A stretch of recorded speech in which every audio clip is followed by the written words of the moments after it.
진심으로 사랑하는 축복합니다. 여러분, 지난 시간에 우리는 하나님의 의로운 심판에 대해서 함께 은혜를 나누었습니다. 기억하시는지는 모르겠지만 하나님께서는 하나님의 진노의 날, 다시 말해 하나님의 의로운 심판이 있는 그날에 각 사람에게 분명하게 심판을 하실 것이라고 말씀을 하셨다는 것입니다. 그다음에 여러분, 우리 모두는 어떻게 되는 것이겠습니까? 한 사람도 예외 없이 모두가 다 하나님의 심판대 앞에 서게 될 것이라는 것입니다. 그럼 여러분은 어떻게 생각하십니까? 그날을 생각하면 생각하기도 싫은 날입니다.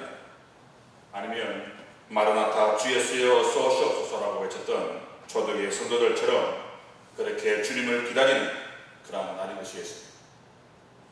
여러분, 역사학자 토인비는 사람은 세 종류의 사람이 있다고 이야기하면서 이렇게 설명한 바가 있습니다.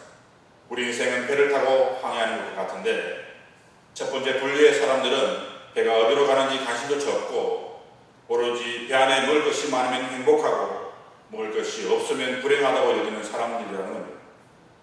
그리고 두 번째 분류의 사람들 또한 배가 어디로 가는지는 관심조차 없고 주변 경치를 구경하기 일에 관심이 많아서 화창하고 경치가 좋으면 아주 즐거워하지만 볼거리가 없으면 바로 불평하는 사람들이라는 겁니다. 그리고 세 번째 분류의 사람들은 배의 목적지를 잘 알고 있으면서 그 배가 그 방향대로 가고 있는지 그렇지 않는지를 늘 점검하는 사람들로 배가 목적지에 도달하기 위해 자신에게 주어진 일에 최선을 다하는 사람들이라는 겁니다. 그럼 여러분들은 어떤 분류의 사람들이라고 생각하십니까?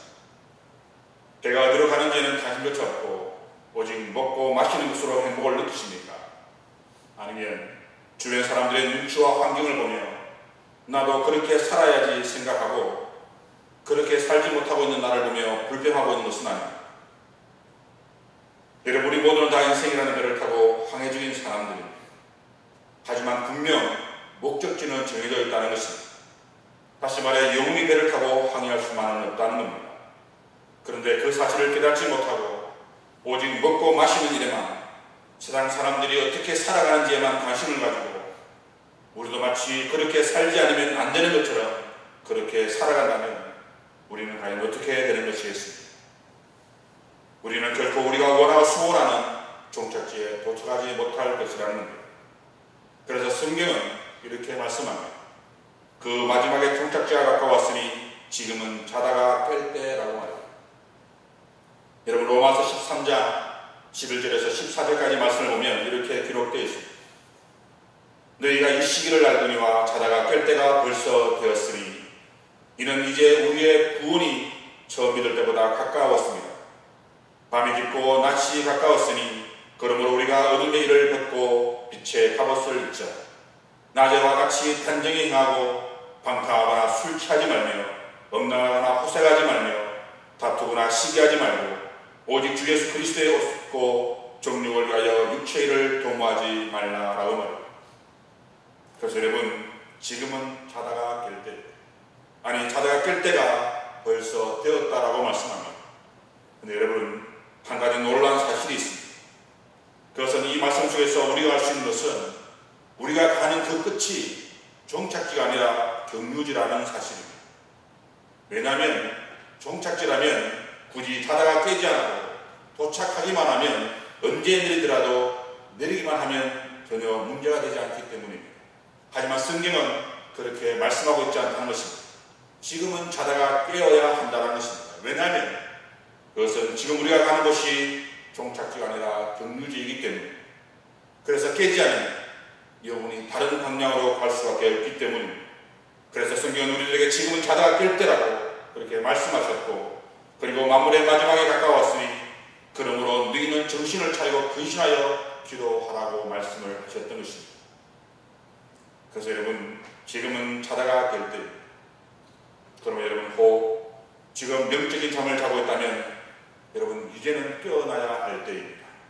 초대교회 성도들이 만날 때마다 서로 마라나타 주 예수여 어서 오시옵소서라고 인사했던 것처럼 우리 또한 정신을 차리고 마라나타의 정신으로 깨어 근신하며 기도해야 한다는 것입니다.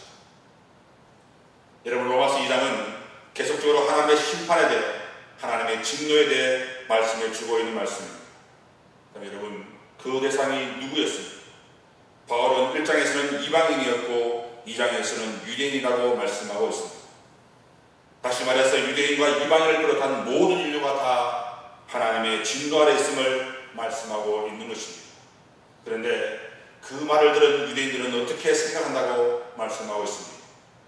우리는 하나님의 율법을 가지고 있으니, 우리는 하나님의 선택받은 민족이니, 우리는 하나님의 심판을 받지 않을 것이라고 그렇게 생각을 하고 있다는 것입니다.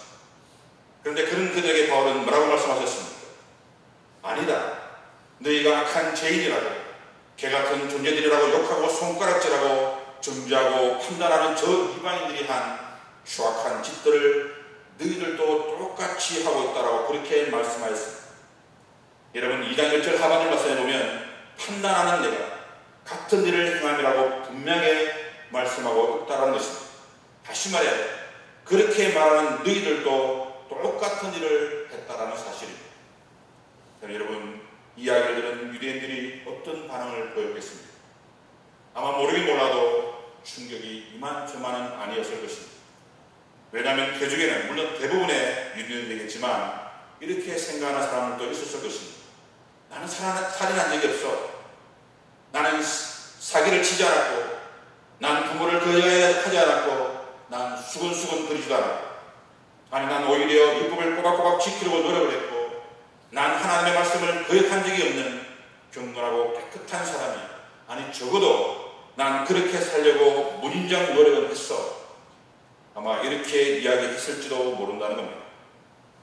하지만 여러분, 바울의 논지는 1장에서 말씀을 들었던 것처럼 하나님을 마음에 두기 싫어하는 열매가 이방인들에게는 불이나 추악이나 탐욕도와 같은 21가지나 되는 죄악들을 행함으로 나타나지만 하나님을 믿는다고 생각하는 너희들에게는, 다시 말해 유대인들은 오히려 나는 율법을 잘 지키고 있다라는 자신의 의로운 삶이나 나는 적어도 저들처럼 나쁜 짓을 하지 않았어라고 생각하는 자신의 도덕성이나 적어도 난 열심히 신앙생활을 하고 있으니 나는 구원을 받았겠지라고 생각하는 스스로의 구원을 확신하는 것으로 나타나고 있다는 것입니다.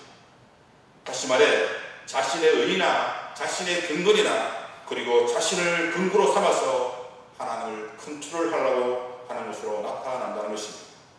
다르게 이야기하면 선 좋지 후 보고인 것처럼 말입니다. 내가 이렇게 하고 있으니 하나님도 그렇게 생각해 달라는 것입니다. 다시 말하면 모든 판단의 기준이 하나님께 있는 것이 아니라 오직 내 자신에게 있다는 것입니다. 그래서 하나님과는 전혀 다른 모습으로 살아감에도 불구하고 자신은 구원받는 데에는 전혀 문제가 없다라고 생각해 버린다는 것입니다. 하지만 여러분, 바울은 그러한 것이 아니라 이방인들과 믿는 너희들이 다르지 않는데 이방인들에게는 더러운 모습으로 나타나지만 믿는 너희들은 겉으로는 깨끗한 척하지만 사실은 똑같은 더러운 모습으로 나타나고 있다는 것입니다. 그래서 판단하는 내가 같은 일을 행함이라고 말씀을 하셨던 것입니다. 여러분, 한 랍비에게 두 사람이 찾아왔다고 합니다. 그런데 한 사람은 저는 정말 죄인입니다 이렇게 이야기하는 사람이고, 또 다른 한 사람은 저는 죄를 그리 많이 짓지는 않았습니다. 솔직히 저만큼만 하고 살면 괜찮다라고 생각을 합니다라고 이야기하는 사람이었습니다. 그자 랍비는 말없이 두 사람에게 자료를 하나씩 주고는 죄인이라고 말하는 사람에게는 들기 어려울 정도의 큰 돌 하나를, 그리고 죄인이 아니다라고 말하는 사람에게는 작은 돌을 들기 어려울 정도로 많이 모아서 가져오라고 그렇게 이야기를 했다는 겁니다. 그러자 죄인이 아니라고 하는 사람은 계속 투덜거립니다. 누구는 하나만 들고 오게 하고 자기에게는 작은 돌을 그것도 들고 오기 힘들 정도로 많이 들고 오라고 그렇게 이야기한다면서 계속 두들깁니다. 그리고 그렇게 자기에게 주어진 일을 수행하고 돌아온 그들에게 랍비는 또 이렇게 이야기합니다. 이제 가져온 돌을 그 자리에 갖다 놓으라고 말합니다. 문제는 큰 돌을 가지고 온 사람은 그 돌을 금방 제자리에 갖다 놓을 수가 있었지만 작은 돌을 잔뜩 가져온 사람, 이걸 어떻게 다시 다 제자리에 갖다 놓을 수가 있겠습니까? 라고 불만을 토로했다는 것입니다. 하지만 여러분, 우리가 분명히 알아야 할 것은 죄와 기억하기도 어려운 작은 죄들의 무게는 똑같다라는 겁니다. 큰 죄는 큰 돌이 있었던 자리만큼 분명하지만 자잘한 죄들은 작은 돌들처럼 어디에 있음조차도 알 수 없는 것처럼 말입니다. 그런데 어떤 사람은 눈에 보이는 큰 죄를 짓고 또 어떤 사람은 눈에 잘 보이지 않는 자잘한 죄들을 곳곳에서 지으며 살아간다는 겁니다. 근데 문제는 큰 죄를 지은 사람은 그 죄가 잘 보이기 때문에 금방 자신이 죄인임을 깨닫게 되지만 눈에 잘 보이지 않는 작은 죄를 지은 사람은 자신이 저지른 죄가 잘 보이지 않는다는 이유만으로 자신은 죄 지은 일이 거의 없다라고 생각을 해버린다는 겁니다. 하지만 여러분, 여기서 우리가 명심해야 할 것은 사람들이 자기가 저지른 죄가 큰 것이고 작은 것이라고 단정하는 것은 그것은 다른 사람의 죄와 자신의 죄를 비교하기 때문에 생긴 문제라는 사실입니다. 하지만 여러분, 성경에서 말하는 죄는 다른 사람과의 상대 개념이 아니라 나와 절대자이신 하나님과의 관계 속에서 생긴 문제라는 점입니다.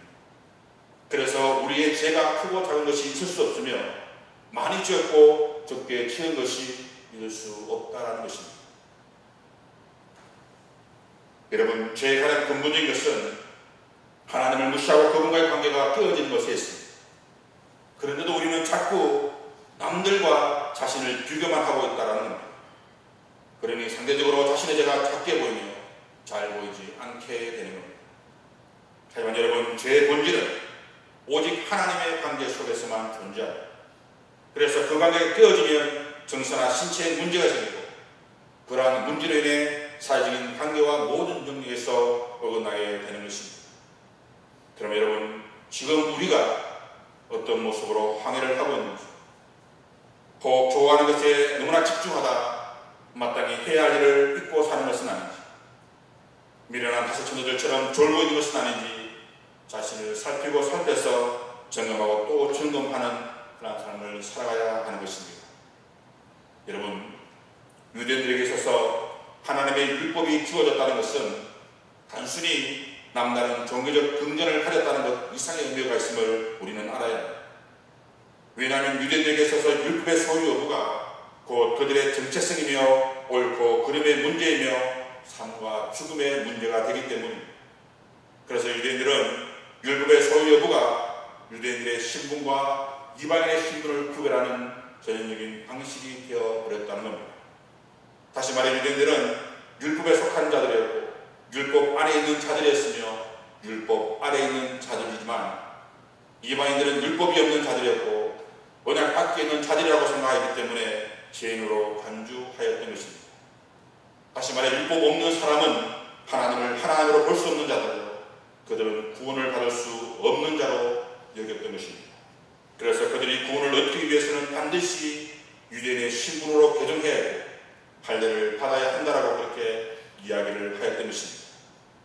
하지만 여러분, 교리는 율법은 아는 것이 중요한 것이 아니라 행해야 한다라는 사실입니다. 그래서 13절 말씀에서 바울은 하나님 앞에서는 율법을 듣는 자가 의인이 아니요 오직 율법을 행하는 자라야 어렵다 하심을 얻을 것이라고 말씀을 하셨던 것입니다. 물론 또 이렇게 이야기하면 그럼 바울이 지금까지 이야기했던 믿음으로 어렵다는 이 칭의는 잘못된 것인가 라고 생각할 수도 있을 겁니다. 하지만 여러분, 이 말씀은 부분적으로만 생각할 것이 아니라 지금 바울이 무엇을 말하려고 하는가에 더 집중을 해야 한다는 겁니다. 다시 말해 이 말씀은 행위로 어렵담을 받는 이행 칭의를 이야기하는 것이 아니라는 겁니다. 왜냐하면 3장 20절에 가보면 분명히 이렇게 말씀하고 있기 때문입니다.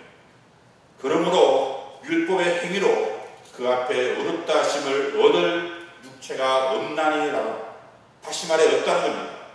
그래서 문명에서 벗어나면 2장 20절 말씀과 3장 20절 말씀을 보면 전혀 다른 사람이 전혀 다른 소리를 하는 것처럼 들릴 수 있겠지만 여러분, 여기서 말하는 논지는 그런 것이 아니라는 겁니다. 왜냐하면 바울은 2장과 3장 20절까지 말씀에서 율법을 잘 지켜 하나님 앞에 어렵게 되는 과정을 설명하는 것이 아니라 율법으로 정죄를 받아서 유대인들에게 임할 하나님의 심판이 어떤 근거에서 이루어지는지를 설명하고 있기 때문입니다. 그리고 이 심칭의 문제는 3장 20절 이후에 하나님의 의를 이야기할 때 해결될 것이기 때문에 지금 우리가 주목해야 할 것은 율법을 가졌으나 또 우리는 이미 구원을 받았다고 생각하는 그러한 그릇된 생각 속에 빠져있는 유대인들을 향해서 말씀에 주고 있는 말씀이라는 점입니다. 다시 말해 지금 유대인들은 착각을 하고 있는 겁니다. 자신들은 선민이라고, 자신들은 하나님의 택하신 백성이고, 자신들은 할례를 받은 것으로, 다시 말해 혈통으로나 유대인으로 태어나는 것으로 우리는 이미 구원받은 존재들이기 때문에 심판을 받지 않을 것이라는 그러한 착각을 하고 있다는 것입니다. 그래서 그러한 잘못된 생각을 바로잡기 위해서 바울은 한 문장에서 무려 4번이나 율법이라는 단어를 사용하며 그러한 그들의 잘못된 생각을 꾸짖고 있는 것입니다. 여러분, 제가 예를 한번 들어보겠습니다. 사진 띄워주시고요. 여러분, 이 사진 좀 오래된 사건이긴 하지만 한 아버지가 이제 각 5살과 6살 된 아이에게 수면제와 신경안정제를 먹여서 한강에 던져서 죽이는, 그리고 자신은 달아나다 경찰에 잡혀서 아이를 어떻게 죽이는지 다시 한번 전하는 그런 전 사진입니다. 네, 여러분, 그 아버지의 기대가 묻습니다. 지금 심정이 어떻습니까? 답답하고 괴롭습니다. 물론 그렇겠죠. 자기의 두 아들을 차디찬 한강물에 던져 죽였으니 말입니다. 그래서 그 다음에 사진을 보면 아버지가 이렇게 말합니다. 살 방법이 없어서 그랬어요. 물론 지금 우리는 이 아버지의 아픔을 잘 알지 못합니다. 오죽했으면, 정말 오죽하면 자신의 아이들을 죽일 만큼 힘들었겠습니다. 하지만 여러분, 제가 이야기하고 싶은 것은 그 다음에 나는 의문일답입니다. 넘겨주십시오. 기자가 이렇게 묻습니다. 그렇다면 왜 같이 죽지 않았습니까? 다시 말해서 아이를 죽일 만큼 그렇게 힘들고 어려웠으면 같이 죽어야 마땅한 것이 아닙니까? 이렇게 질문을 한 것입니다. 아버지는 이렇게 이야기합니다. 기독교인이라서 자살을 못했다는 겁니다. 그래서 기자가 또 묻습니다. 그렇다면 기독교인들은 사람을 죽여도 괜찮습니까? 넘겨주십시오. 죄는 씻을 수 있다라는 겁니다. 여러분 어떻습니까? 여러분 이 사진을 보면서 두 아이를 죽인 것은 회개하면 되지만 자기는 회개하지 못하고 죽어 지옥 갈 것 같으니까 죽지 못했다는 그런 이야기이지 않겠습니까? 여러분들은 이 대답을 어떻게 생각하십니까? 분명 잘못된 생각이지 않습니까? 그런데 문제는 오늘날 이 땅의 대부분의 교인들이 이러한 생각을 하고 있다는 사실입니다. 다시 말해서 아이를 죽인 것은 회개하면 되니까 그렇게 회개하면 자기는 천국 갈 수 있다는 생각에 저런 일을 했다는 사실입니다. 다시 말해 예수를 믿으니 구원을 받았으니 이제 막 살다가 회개하면 구원을 받을 수 있다라는 왜곡된 신앙이 저 사람의 마음에 자리 잡고 있기 때문에 저런 일을 할 수 있다는 것입니다. 참 여러분, 이러한 왜곡된 신앙이 어디에서 나온 것이겠습니까? 여러분, 이것은 이 사람이 교회 다니기 때문에 생긴 비극입니다. 정확히 꼬집어 이야기하면 이 사람은 구원론에 대해서 잘못 배웠기 때문에 생긴 문제라는 겁니다. 차라리 저분이 교회에 안 다니고 구원론에 대해서 배우지 않았다면 저렇게까지는 하지 않았을 것이라는 겁니다. 다시 말해서 그냥 교회 안 다니는 사람들이 보통 알고 있는 것처럼 나쁜 짓을 하는 지옥과 자기 자식을 한강에 던져 죽이면 천벌받아 이렇게만 알고 있었어도 저렇게까지는 하지 않았을 것이라는 겁니다. 그런데 교회에서 구원에 대해서 잘못 배워놓으니까 저러고도 별로 잘못했는지도 모른다는 겁니다. 그러니 저러고도 자신은 천국 갈 것이라고 확신을 하고 있는 것입니다.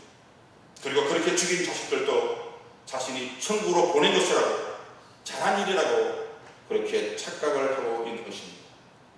그러니 여러분 저런 대답을 하지 않았겠습니까?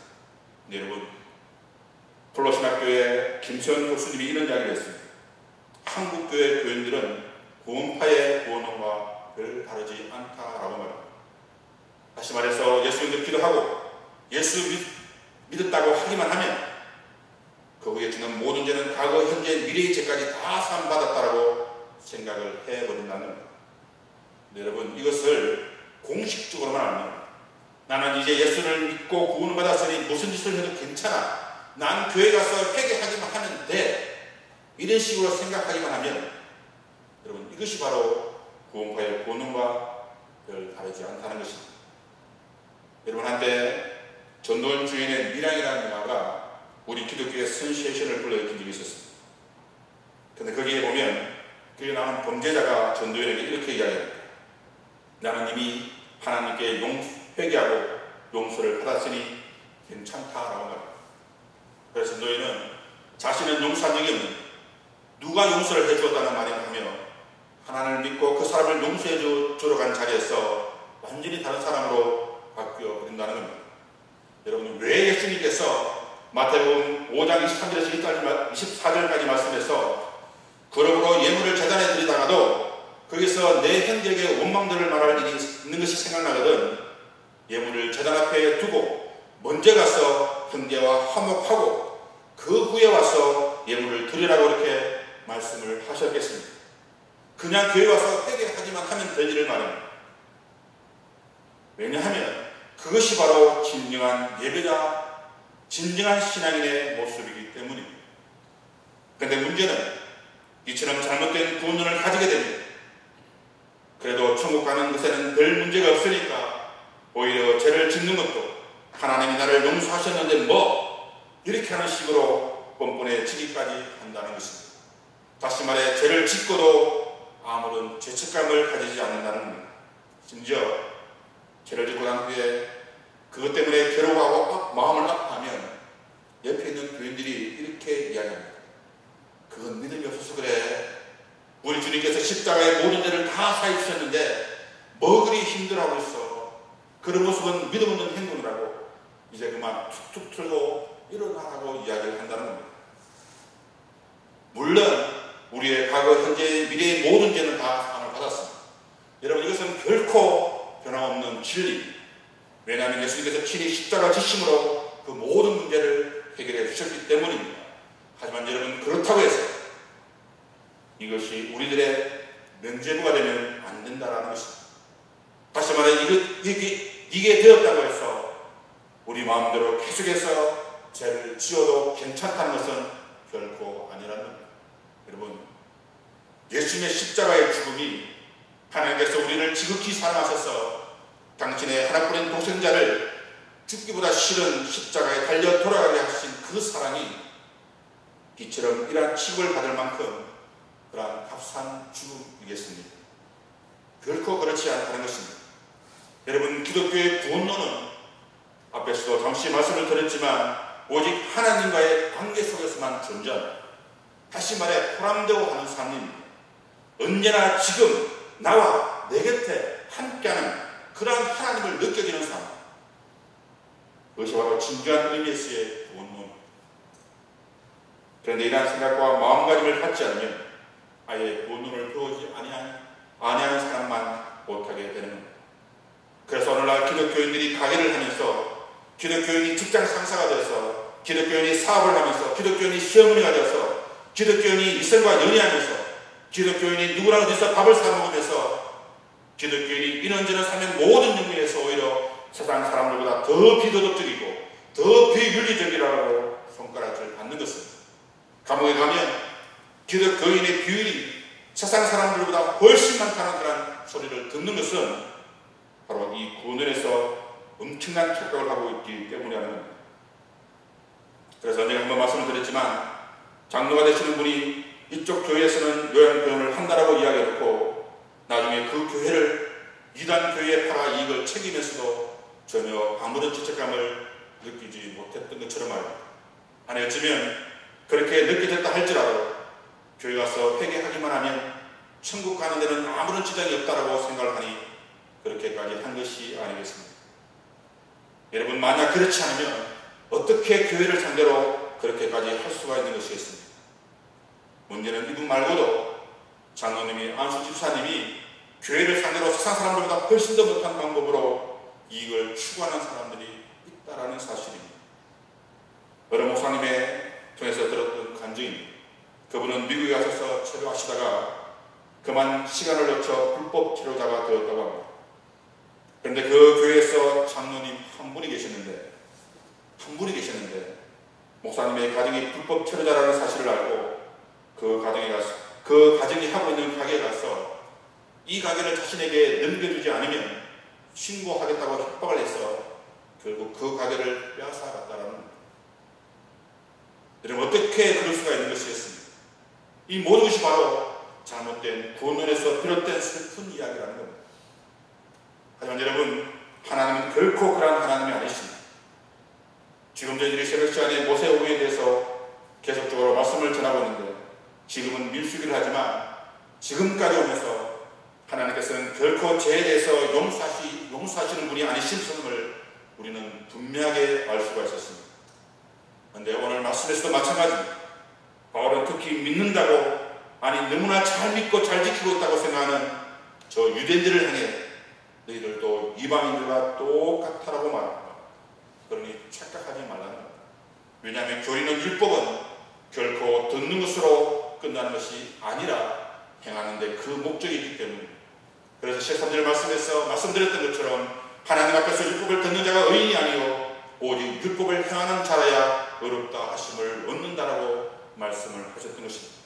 다시 말해서 율법을 듣기만 하는 사람은 아무리 율법을 사랑하고 간절한 마음으로 율법을 듣는다 할지라도 그것은 결코 어렵다 인정함을 받을 수 없다라는 것입니다. 문제는 이러한 율법을 듣는 것과 행하는 문제는 엄청난 벽에 부딪히게 됩니다. 왜냐하면 율법을 완벽하게 행할 수 있는 방법은 그 어디에도 없기 때문입니다. 다시 말해서 논리적으로 율법을 온전히 행하여서 어렵다 인정함을 받을 수는 있겠지만 이 논리적 가능성이 현실 세계에서는 100% 불가능한 일이라는 겁니다. 다시 말해서 모든 경건한 자들이나 고행을 통해서 하나님께 어렵다 인정을 받고자 하는 사람들, 그리고 수도자와 같은 금융 생활을 통해서 어렵다함을 받고자 하는 사람들이 얼마나 잘못된 행위를 하고 있는지를 지적해주고 있는 그런 말씀이기도 합니다. 문제는 오늘날 성도라 이름하는 우리의 삶 또한 마찬가지라는 겁니다. 다시 말해서 주일에 한 번 교회에 나와서 말씀을 듣는 것만으로 신앙생활, 믿음생활 다 했다라고 스스로 만족을 한다면 우리 또한 이들과 결코 다르지 않다라는 사실입니다. 그럼 여러분, 세례를 받았다고 해서 교회에서 직분을 받았다고 해서 그것이 마치 천국행 티켓이라도 거머쥔 것처럼 그렇게 생각해서는 안 된다는 것입니다. 왜냐하면 이러한 모든 사람들은 결국 한 곳으로 다시 만나게 될 것이기 때문입니다. 그래서 그곳에서 스스로에게 이렇게 반문할지도 모릅니다. 내가 왜 저 믿지 않는 불신자들과 같은 곳에 서 있지? 이건 잘못되어도 한참 잘못된 거야 라고 합니다. 하지만 문제는 바울은 여기에 머물지 않고 한 걸음 더 나아가 이렇게 말씀하고 있다는 겁니다. 이방인들은 율법이었으니까 행하는 모든 일이 불리한 것이라고 수많이 말씀합니다. 율법이 없는 이방인도 본성으로는 율법의 일을 하는 경우가 있다라고 합니다. 여러분 어떻습니까? 율법의 율자도 듣지도 보지도 못한 이방인들이 본성으로 율법의 일을 행하고 있다는 겁니다. 다시 말해 율법을 가지지 아니하는 이방인에게도 양심이 율법의 자리에서 그 역할을 대행하고 있다는 겁니다. 예를 들어 예수를 안 믿는 사람도 부모를 공경하는 것이 옳은 것임을 압니다. 그리고 부모를 공경하지 않으면 나쁜 놈이고 자식을 한강물에 던져 죽이면 죄 지은 것임을 안다는 겁니다. 그리고 살인하고 간음하고 도둑질하고 거짓말을 하는 것도 다 나쁜 일임을 그들은 잘 알고 있습니다. 다시 말해 10계명의 제5계명에서 10계명의 계명을 그들도 똑같이 잘 알고 지키고 있다는 것입니다. 문제는 인간의 양심 또한 문자로 기록되어 있는 율법의 기능을 완벽하게 대신할 수는 없다는 겁니다. 왜냐하면 이 또한 인간의 타락으로 말미암아 부패해진 양심이 그 본래의 기능을 완전히 상실해 버렸기 때문입니다. 그래서 성경은 이러한 양심을 화입받은 양심이라고 디모데 전서에서 말씀을 하셨던 것입니다. 하지만 여러분, 본성적으로 주어진 양심의 율법이 사람들 속에서 제 기능을 발휘하지 못한다고 해서 양심의 율법이 사라진 것은 결코 아니라는 겁니다. 그러므로 율법이 없다고 주장하는, 그래서 하나님의 심판을 받는 것이 부당하다고 주장하는 이방인들의 주장 또한 분명 잘못된 것이라는 겁니다.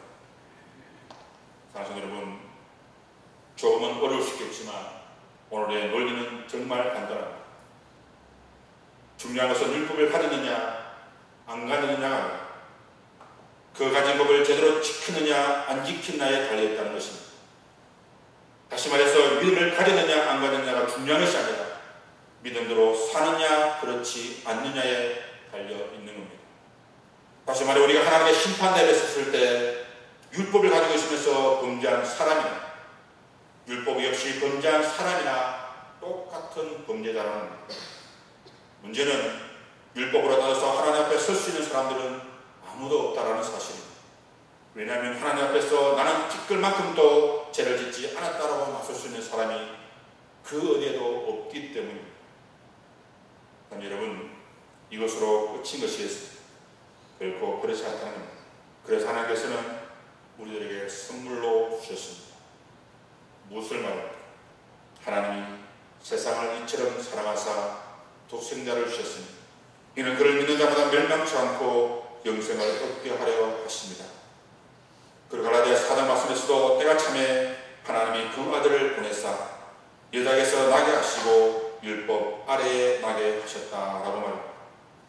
여러분, 무엇을 말하는 것이겠습니까? 여러분, 하나님의 아들은 율법의 창시자입니다. 그래서 그분은 율법을 지킬 의무가 전혀 없습니다. 그런데 말씀에서는 그분을 율법 아래에 태어나셨다라고 말씀하고 계십니다. 다시 말해 율법을 지킬 의무를 가지고 그분이 태어나셨다는 겁니다. 그래서 예수님께서는 33년 동안 하나님의 율법을 100% 순종하셨습니다. 왜 그렇습니까? 우리가 하지 못한 그 일, 우리 주님이 대신 우리를 어렵게 하게 하시려고 그대로 순종을 하셨던 겁니다. 그리고 마지막에는 우리가 우리의 죄로 인하여 받아야 할 그 하나님의 진노의 심판, 그분이 대신 지시기까지 하셨습니다. 다시 말해 예수님께서는 우리를 대신하는 삶, 율법에 순종하는 그러한 삶을 사셨던 것입니다. 여러분, 하나님께서는 세상을 이처럼 사랑하사 독생자를 주셨습니다. 여러분, 다시 말해 하나님께서는 유대인들을 이처럼 사랑하사 독생자를 주셨다 하지 않았습니다. 마찬가지로 하나님께서는 기독교인들을 이처럼 사랑하사 독생자를 주셨다라고 하지 않으셨습니다. 여러분, 하나님은 세상을 사랑하십니다. 그러므로 그 하나님의 사랑을 세상에 전하며 살아가는 그런 우리의 삶이 되어야 하는 겁니다. 그리고 하나님의 그 뜻을 이 땅에 이루며 살아가는 우리의 삶이 되어야 할 것입니다. 왜냐하면 그것이 바로 하나님의 심판의 기준이 되기 때문입니다. 그리고 그렇게 할 때 심판하는 구원을 멸망이 아닌 영생을 얻게 될 것이기 때문입니다.